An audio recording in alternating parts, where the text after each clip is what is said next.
Hi everybody, I'm here with Lizzie Clark today, who is a pattern camp alum with some beautiful, beautiful patterns that I'm sure she's going to tell you all about. So welcome Lizzie, I'm so excited that you're joining me today. Thanks, Jessica. Yeah. So can you just tell us first a little bit about who you are, what you do, where we can find you online, that kind of thing, just to give us a bit of an intro. Okay, well, I am an artist in a roundabout wonky way, and a mother of a college student and a wife. But the art part came around because 16 years ago I was working for my husband's consulting company, and he came home from work and fired me. Oh! How'd that go? You're not employed anymore. Okay. Well, it was a good thing. He said that I wasn't happy, which was a true statement, and that I was making him and our son Riley unhappy, which was not what I wanted to do. So we got a printer, and I took some classes, and I became a self-employed graphic designer. Awesome. And I did that for a few years, and I was happier. It was good. I had a somewhat stable client base, and then about 7 years ago, I had a stroke. Oh, goodness. And it was providential. It was, I think, a lucky thing that happened, but it was at a time in my business when I needed to be building my business, and it kind of took me out of circulation. So with the internet getting more elaborate and the technology changing every 20 seconds, it made it a challenge to be a self-employed graphic designer. Right. So I started thinking about what else I could do. Riley was starting to get closer to college. Alton and I looked at each other and said, "We need something for you to do when he goes to college, and we need to start before he leaves." So I started playing with my paper and came up with a concept of some art and started making art like crazy. Applied to some small shows, got in to all of them, which I thought was a miracle until I realized that they weren't really the shows that I wanted to be in. So it was a learning process. Got to start somewhere. Well, absolutely, and it was all good. It was not a waste of my time at all. But it did show me that there were other shows out there that might be a better fit for me. And then I took some online classes with Creative Live. I took a pattern class there, and I listened to your podcast with Carrie. Oh, good. And visited your website a few times. I was really drawn to your style of writing, plus your designs. And then I got the notice for pattern camp for January, and I was taking January and February off, and I thought, well, okay, now's the time. Timing. Yeah. Perfect. So, and my art is on Instagram at Blue Oak 2, and on Facebook also at Blue Oak 2. Great. It's T-O-O, not T-double-O. Okay, yeah, and I'll link to all that stuff right below the video, everybody. So if you're wondering where Lizzie is, just scroll down below and you'll find it there. So I'm curious, actually, can you tell us just a little bit about what art or what your artwork looked like before you started making patterns? You said you started working on paper. I'm just curious because I know a lot of people are probably in a similar position where they're not necessarily digital people at this point, digital artists. I mean, you were a graphic designer, but you started working on paper, and that's kind of where your artwork started. So can you just tell us a little bit about that? Sure. I started with found paper and recycled catalogs and books and maps, and I was just collaging in format 3.5 by 2 inch business cards. Okay. They were business cards essentially. Yeah. And I created a concept where I had 1, 3, 4, or 5 business card canvases in my art, and I just looked for interesting papers, but I felt like it wasn't really mine, and that's really what drove the pattern camp. Was I needed to have art that was more mine for these other shows. Got it. To see me as somebody that they would like to have. Right. How cool. So you're not actually necessarily even using your patterns for the patterns. You're actually using your patterns to turn them into another type of art altogether. So I've been printing them out and making my art with the patterns that I've been designing. That is so cool. Oh my gosh. Okay, so we'll share some images of that type of work too, so people can see, just yet another way that your patterns can be used once you start making them. Yeah. So one thing that you mentioned to me as we were chatting about doing this interview is that in learning to design digital patterns, you found a new or a renewed sense of purpose and passion, which is like, isn't that what we're all looking for? I mean, I just think that's incredible. I just think that's incredible for you. So I'm hoping that you can just tell us a little bit about how that happened, like why you're so excited about making patterns right now, what it has kind of brought, what newness has it brought into your life that you're excited about? Well, the biggest thing is that my dream now is to see a pattern of mine out in the wild. Oh yeah, it's such a good feeling. Right? I used to think it was so great when somebody would send me back a returned envelope with the logo that I had designed on it. Mm-hmm. I thought that was really cool. But now I feel like, okay, let's put a real pattern out, on stationery or mugs or something like that. And what Pattern Camp gave me was a process, which I'm a process kind of girl, that I could follow in a reasonable way that made sense to me, and kind of helped me define my days in a way. So I've got art shows that I'm already committed to, so I have to make art for those. But then when I've done the artwork, then I can be making patterns. And with a son at college and a husband who is supportive, I'm here all day. Yay! Making patterns. And it's given me focus, it's given me drive, it's given me a reason to get up in the morning. I mean, it's pretty huge for me. Somebody who would drag their feet when something isn't interesting to them is no longer dragging her feet. And it's kind of like the Elizabeth Gilbert hummingbird passion. Yeah. Have you seen her talk about a hummingbird goes from thing to thing and, oh, no, I'm not interested in that. Okay, move on to the other thing. I feel like I finally found my passion by being curious. That's awesome. And I feel like so much of what you've said so far about where your career has taken you and just life in general is I feel like it's as important to know what doesn't light you up like that as it is to know what does light you up. So, you worked for your husband's company and you were unhappy. Okay, you knew that was one thing that wasn't going to light you up. Okay, you did some graphic design stuff. That was good, but it wasn't lighting you up. It's like, I feel like we kind of circle around these things until we, eliminating thing until finally, like, we find that thing. And that's what pattern design was and is for me too. I mean, I'm hoping that it'll be that way for the rest of my life because it's that thing that just lights me up and feels fun every time I sit down to do it. It never gets old. It never feels like a drain or a drag or anything like that. So the fact that you feel the same way or that other people in general feel the same way is like so cool. It's really a great thing that I've discovered, and I'm hoping that I can share with other people to help them discover what their passion is. It's been huge for me. That's awesome.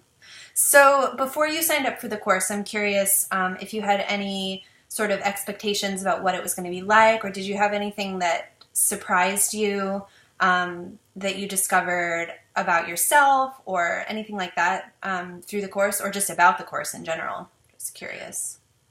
Well, I had taken a pattern class through Creative Live, so I had a sense of some of the process, but it really surprised me the way your approach to it, because that was very I really latched on to your approach to the process. The bite-sized chunks, the information in video and PDF, and how much time and energy you invest in the campers on Facebook and through Spreecasts, and that was all really lovely and useful for me. Good.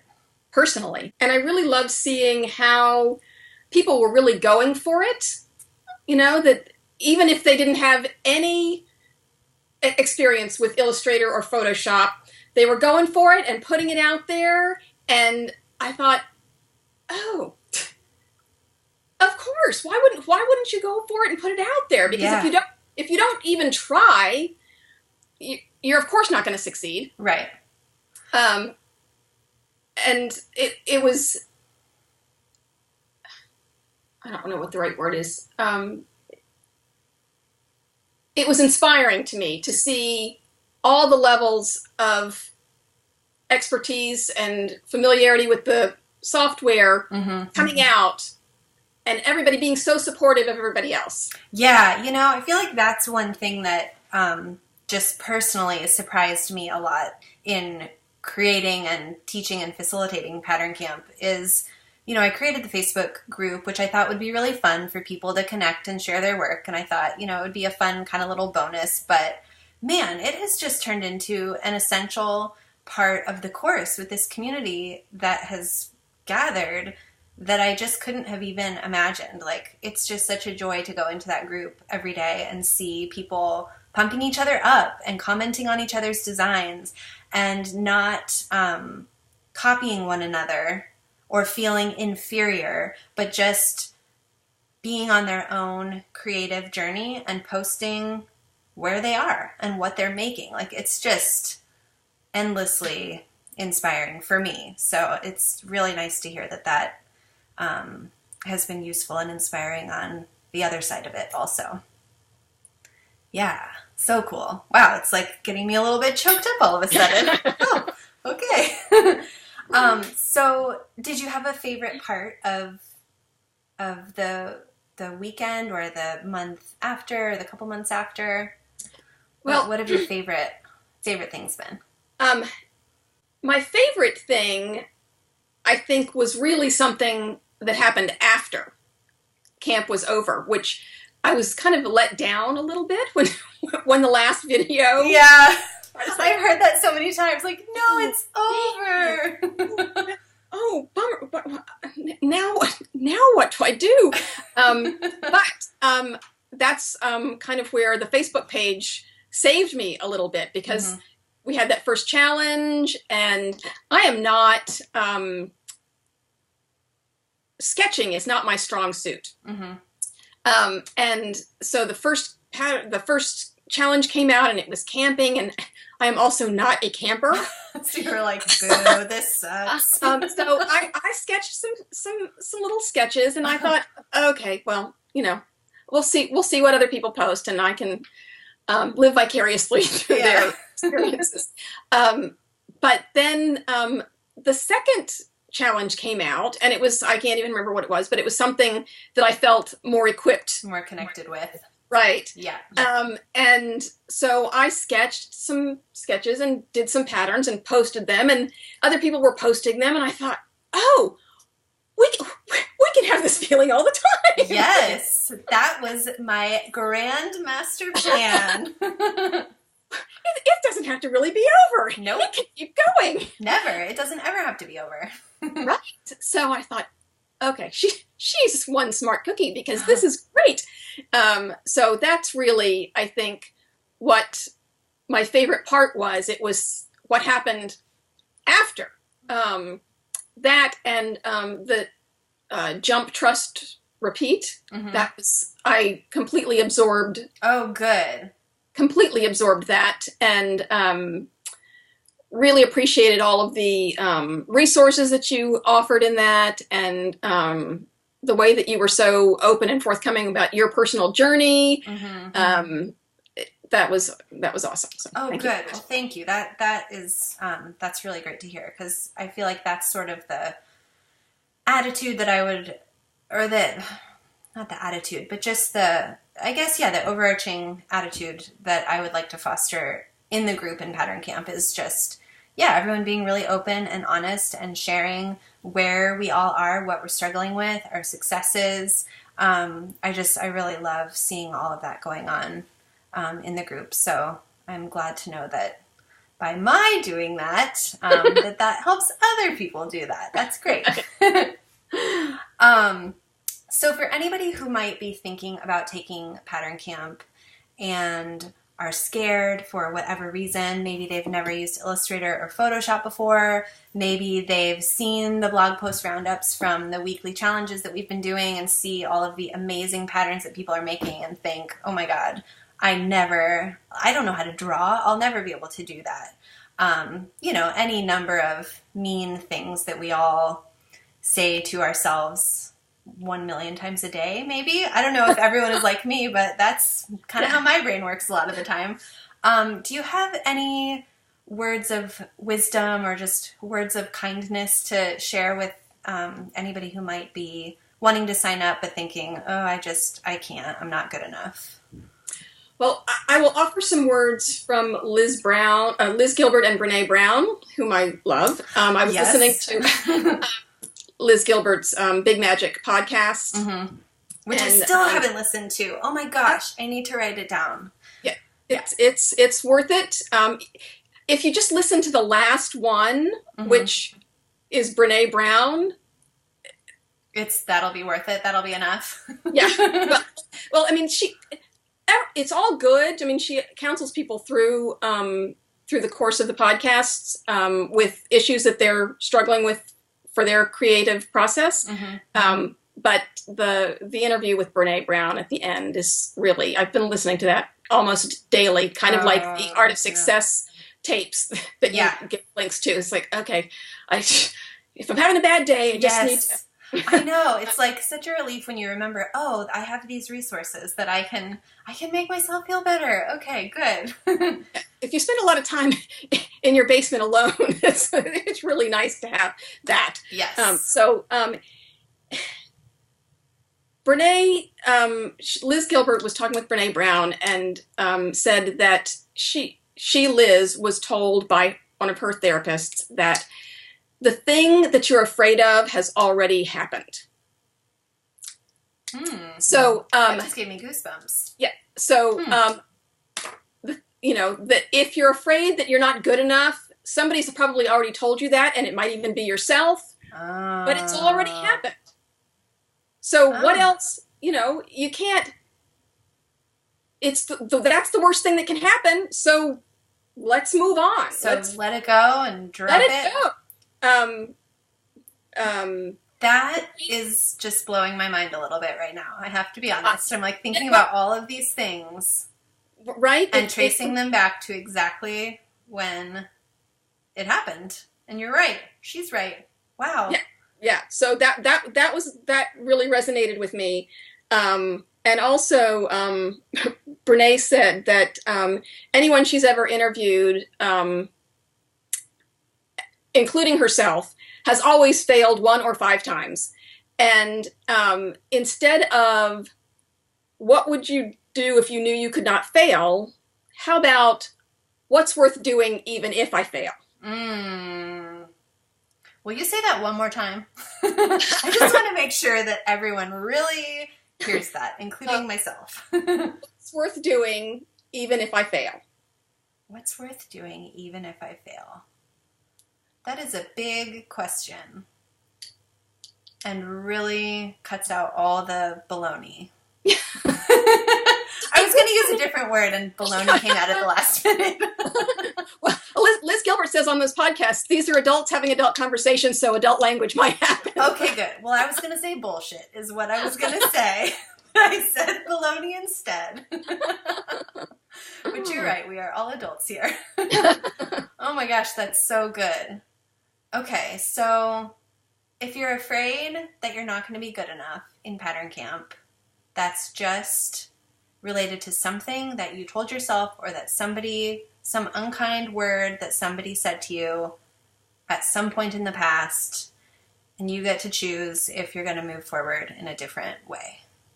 That's right. That's pretty awesome. I feel like that's a perfect place to end this conversation. I don't think we need to say anything else. Okay. Unless there's anything else that you want to add. Did you have anything else that you wanted to say to people out there who might be struggling with those types of feelings? Every time you do it, it gets easier. And there are days when you'll think that the work sucks, but the next day you'll come back. Mm-hmm. Be kind to yourself. Mm-hmm. And know that bad days happen, but tomorrow's another day. Yeah.